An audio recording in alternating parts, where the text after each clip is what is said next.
جیسے ایتھیسٹ جو ہیں وہ جانوروں جیسی زندگی گزارتے ہیں, مطلب انہیں پسند ہے. That's very strong. Okay. تو مطلب جو یہودی ہیں ان کا یہ کانسیپٹ ہے کہ صرف ہم ہیومنس ہیں اور باقی دنیا کے مطلب جو غیر یہود ہیں وہ سب جانور ہیں. تو اس لیے کیا ہم کہہ سکتے ہیں کہ ایتھیسٹ, لبرلز اور LGBTQs وغیرہ کے سب جو ہیں یہ ان کو پیچھے سے چابی دینے والے یہودی ہیں؟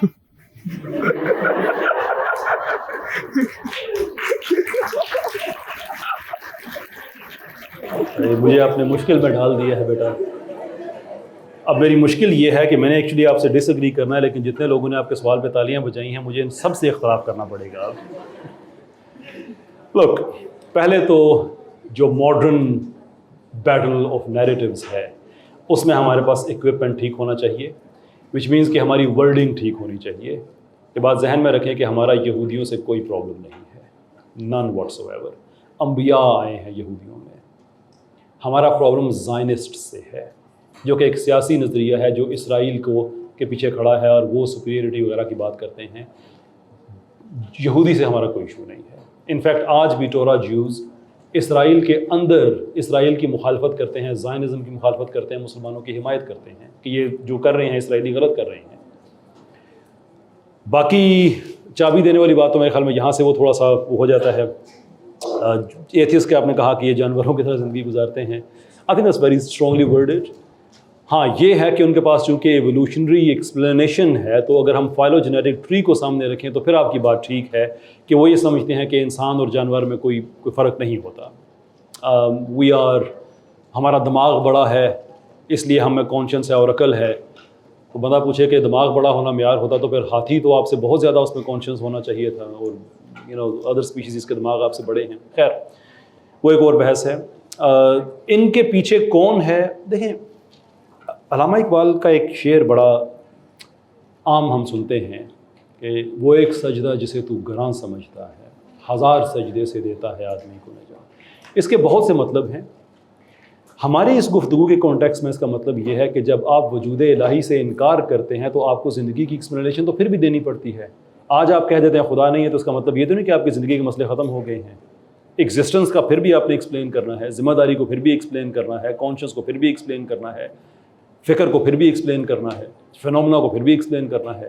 تو پھر انسان اس ایک سجدے کو چھوڑ کر اب ہزار سجدوں کے پیچھے پڑ جاتا ہے. کبھی ایتھیزم کی صورت میں, کبھی ایگنوسزم کی صورت میں, کبھی ڈیزم کی صورت میں, کبھی ایگزسٹینشلزم کی صورت میں, کبھی نائلزم کی صورت میں, کبھی ریشنل ایگوازم کی صورت میں. یہ وہ فکری جبر ہے جو ایتھیسٹ جس سے مسلسل گزرتے ہیں.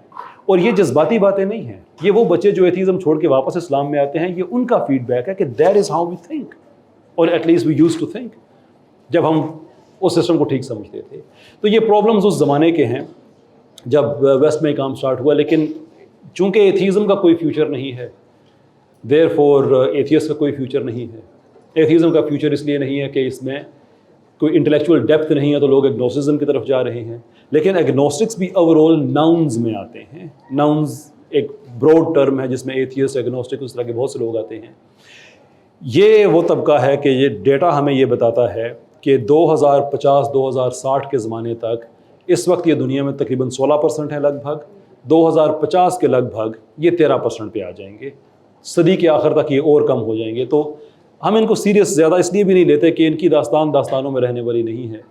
میری ایک ایتھیسٹ سے ڈیبیٹ ہو رہی تھی کینیڈا سے, یہ اس ایتھیسٹ کو لے کے آئے تھے آن لائن ڈیبیٹ کے لیے میری اسٹریم میں. اس سے بھی میں یہی کہہ رہا تھا کہ آپ دنیا کے فیوچر کی باتیں کرتے ہیں اور سارا کرتے ہیں, لیکن جس تیزی سے آپ کی پاپولیشن ڈکلائن ہو رہی ہے, گلوبل پاپولیشن میں آپ کی پرسنٹیج کم ہو رہی ہے, آئی ایم شیور کہ 500 سال کے بعد میری پروجنی, میری نسل گلوبل پروسیسز پہ بات کر رہی ہوگی, کلائمیٹ چینج پہ بات کر رہی ہوگی, پالیٹکس پہ بات کر رہی ہوگی. آپ کی کہاں ہوگی؟ So you are not relevant to اس. آپ ارریلیونٹ, ختم ہوتے ہوئے لوگ ہیں. اس لیے انہوں نے خود کوئی چابی دی ہوئی ہے. آئی ڈونٹ تھنک ان کو ضرورت ہے چابی دینے کی. اور چابی کی انالوجی ہے بڑی زبردست. ایسے